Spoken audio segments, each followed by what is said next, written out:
కానీ ఎందుకు మరి కాంగ్రెస్ పార్టీ ఖచ్చితంగా మేము గెలుస్తున్నాము, ఎగ్జిట్ పోల్స్ అన్నీ కూడా కాంగ్రెస్ పార్టీకే ఫేవర్గా ఉంది అని చెప్పినాయి.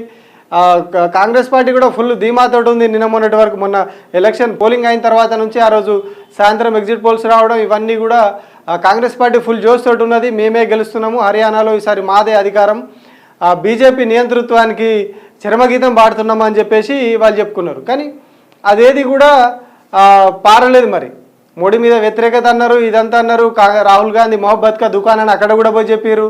తెలంగాణలో ఇచ్చిన దానికంటే ఎక్కువ గ్యారంటీలు ఇచ్చారు. ఇక్కడ 6 గ్యారంటీలు ఇస్తే అక్కడ 7 గ్యారంటీలు ఇచ్చారు. చాలా చెప్పారు. అక్కడ కాంగ్రెస్ పార్టీ చాలా హామీలు ఇచ్చింది. అవి కూడా ఒకసారి చెప్తాను మీకు. కాంగ్రెస్ పార్టీ తెలంగాణలో ఇచ్చిన గ్యారంటీల కంటే కూడా అక్కడ ఎక్కువ గ్యారంటీలు ఇచ్చింది. తెలంగాణలో అదే 6 గ్యారంటీలు, ఎలక్షన్లో అధికారంలోకి వచ్చారు. కర్ణాటకలో కూడా అదే జరిగింది, గ్యారంటీలు చెప్పారు, అధికారంలోకి వచ్చారు. బట్ ఈ గ్యారంటీలు అనేవి హర్యానాకి వెళ్ళేసరికి పనిచేయలేదు. ఇక్కడ పనిచేసినటువంటి మంత్రం అక్కడికి పోయేసరికి పనికి మాలిన మంత్రం అయిపోయింది.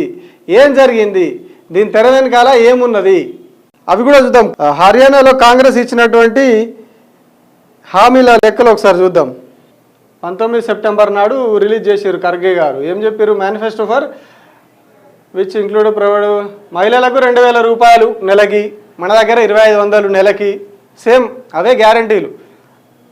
ఇక్కడ 2500 రాలే, అక్కడ 2000 కూడా మరి వీళ్ళు ఇయరని డిసైడ్ అయినట్టున్నారు. మరి చూసినట్టున్నారు తెలంగాణలో జరుగుతున్నటువంటి పరిస్థితి, కర్ణాటకలో జరుగుతున్నటువంటి పరిస్థితి వాళ్ళు క్లియర్ కట్గా అబ్జర్వ్ చేసినట్టున్నారు పాపం. అందుకే ఆడ 2000 ఇస్తామన్నారు నెలకు, ఇక్కడ తెలంగాణలో 2500 అన్నారు. మరి అక్కడికి వచ్చేసరికి 500 తగ్గించారు. అయినా కానీ జనాలకు నమ్మకం కలగనట్టున్నది వీళ్ళు ఇస్తారో ఇయ్యరో అని చెప్పేసి.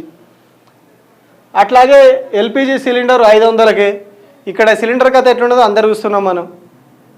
90 లక్షలకు పైగా రేషన్ కార్డులు ఉంటాయి. గట్టిగా తిప్పి కొడితే అందులో పావుల వంతు మందికి కూడా 500కి సిలిండర్ ఇస్తలేరు. మాకు వస్తలేదంటే మాకు వస్తలేదని జనాలందరూ రోడ్లు ఎక్కుతా ఉన్నారు.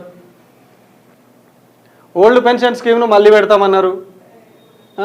2 లక్షల గవర్నమెంట్ ఉద్యోగాలు సేమ్. మళ్ళా తెలంగాణలో ఏం చెప్పారు? తెలంగాణలో వచ్చిన మొదటేడాదే 2 లక్షల ఉద్యోగాలు నింపుతామన్నారు. ఏం చేశారు? పోయిన గవర్నమెంట్ వాళ్ళు ఇచ్చిన 30,000 ఉద్యోగాలు, దాదాపు 30 అవిటితో 10, దాదాపు 40-50 వేల ఉద్యోగాలు వాళ్ళు ఇచ్చిన వాటికి ఇప్పుడు వీళ్ళు నియామక పత్రాలు ఇచ్చి మేము ఇచ్చినామని చెప్పుకుంటారు. ఒకసారి మేమే ఉద్యోగాలు ఇచ్చినామంటారు, ఇంకొకసారి మేము ఓన్లీ నియామక పత్రాలు ఇచ్చినామని ఇంకొకసారి చెప్పుకుంటారు. అంటే అటు ఒకసారి అటు దునుకుతారు, ఒకసారి ఇటు దునుకుతారు. సో ఇది కూడా మరి హర్యానా వాళ్ళకి మరి ఎవరైనా తీసుకుపోయి చెప్పిరో ఏమో. ఎందుకంటే ఎలక్షన్ల కొద్ది రోజుల ముందు హరీష్ రావు కూడా ఒక కామెంట్ చేశారు. మేము పోతాం, హర్యానా పోతాం, మహారాష్ట్ర పోతాం, ఢిల్లీ పోతాం, అన్ని చోట్లకు పోయి కాంగ్రెస్ పార్టీ వైఫల్యాలని చెప్తాము, కాంగ్రెస్ పార్టీ తెలంగాణలో వేసినటువంటి దుర్మార్గాలను దేశమంతా వివరిస్తామని చెప్పారు.